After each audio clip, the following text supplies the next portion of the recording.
Police and the Independent Police Conduct Authority are both investigating after an officer shot two people in Christchurch's Bryndwr suburb on Wednesday evening, resulting in the death of a woman and critically injuring a man.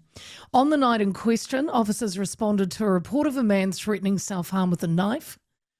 Upon arrival, a woman emerged from a house, followed by a man brandishing a hunting knife.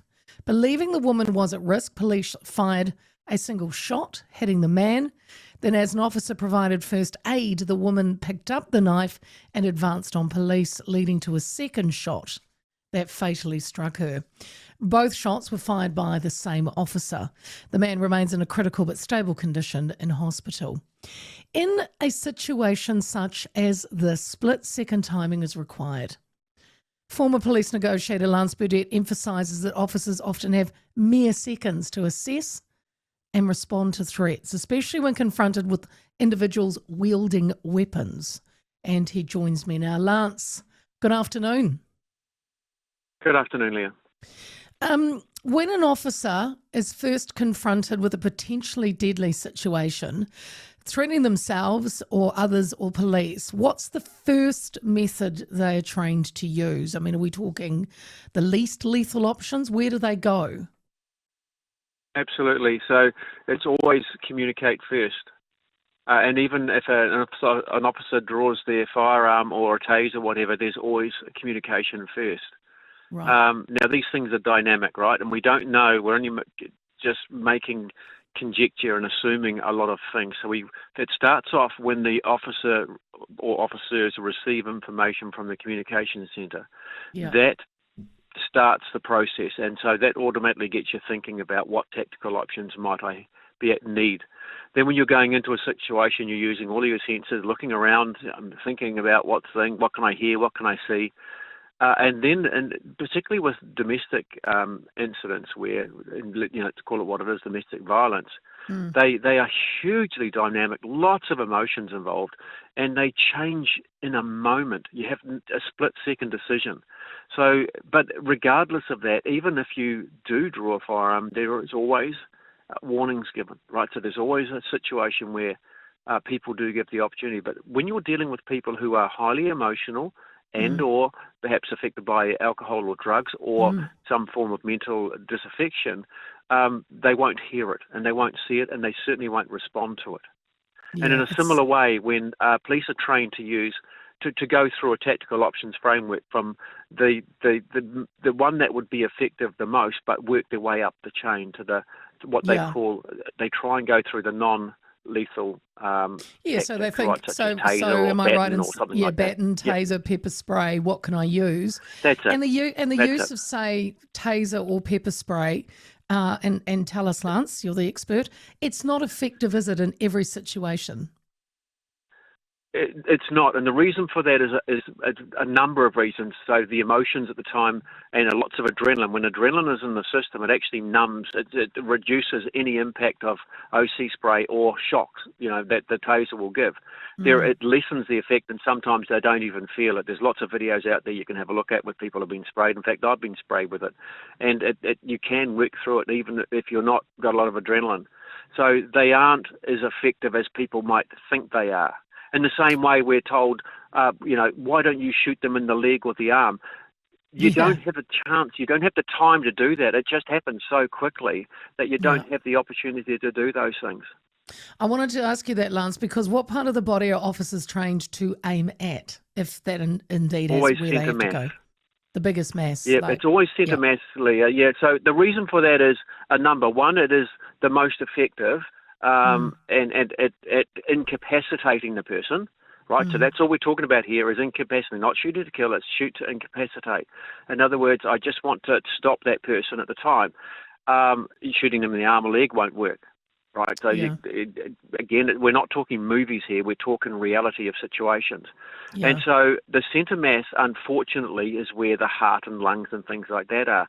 The reason you centre mass, one, it's more likely to hit. Two, you have more identification of, because you don't see what's behind that person. So should you miss, there's other people around, there's all sorts, you don't know where the bullet may end. So that's why it's taught that way. Yeah. It's just, And it really is difficult. I can tell you, I'm somebody who used to train every 6 weeks in one of my roles. It's very difficult. And then even on the range where things are calm and you've got all the control, in the heat of the moment, it is more of a reflective action than a action. It's a reflection of of what's happening in the moment. It's just it has to be you mentioned it, Lance, about people say, why don't they just hit them in the leg or the arms and bring them down that way? Why they have to get them in the heart or the head or whatever? But as you just said, I think that's movie stuff, right? It's not it's not reality when someone is coming at you flailing all over the place. It's I know I challenge people that say that to go and have a look at some of the videos that are on YouTube around reporters that have said, why don't you do this? So they put the reporter and they've used a paintball and they've said, right, here's your firearm, go and approach that person, and all of a sudden the person's attacked them and they haven't even got their firearm out of the holster, let alone got to shoot it. Right, because and all the person's doing is walking towards them. The panic, all sorts of things happen. So it's an automatic thing that police are trained for, but it's a thoughtful action. So that's why I say it's not a reaction. It's a reflective action, depending on their training, and reliant on the training. Yeah, I want to get to that. But since the officer's decision to shoot will form a large part of the investigation, how do authorities determine whether the correct police tactics were followed? By looking at all of the information, which is what we're not doing right now. So they're looking at what the initial call was, how did police get alerted, then what information did they receive, what did they do at the scene, did they go through their process of tactical framework. You don't actually have to fill out a form, it's done mentally in your head. What kind of tools do I require to do my job? And then it's thinking about what might come from that and how I'm going to deploy that.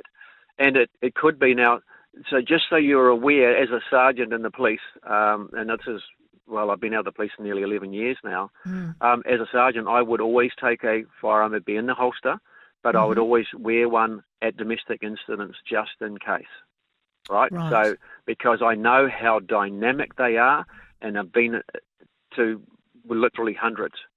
Yeah. And you have to be always making sure that you're aware of the situation you're in. Never showed it, never needed to, but it was always there and available. And if the officers were, in fact, armed, it means that they've been given some information. A hunting knife is not a knife.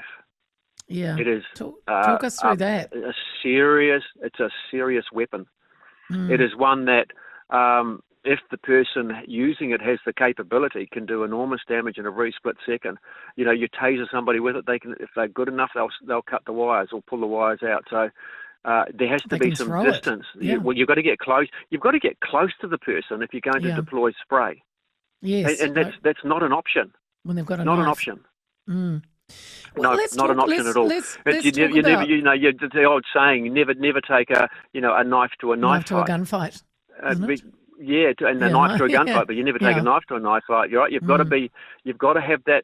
And cops don't go to work to hurt people. Don't go to work to kill people. They're going to go through now. Apart from the families of the ones that the victims that have been involved, the police are also victims in this. And so we've got to think of them and their family. We've got to think of the wider community.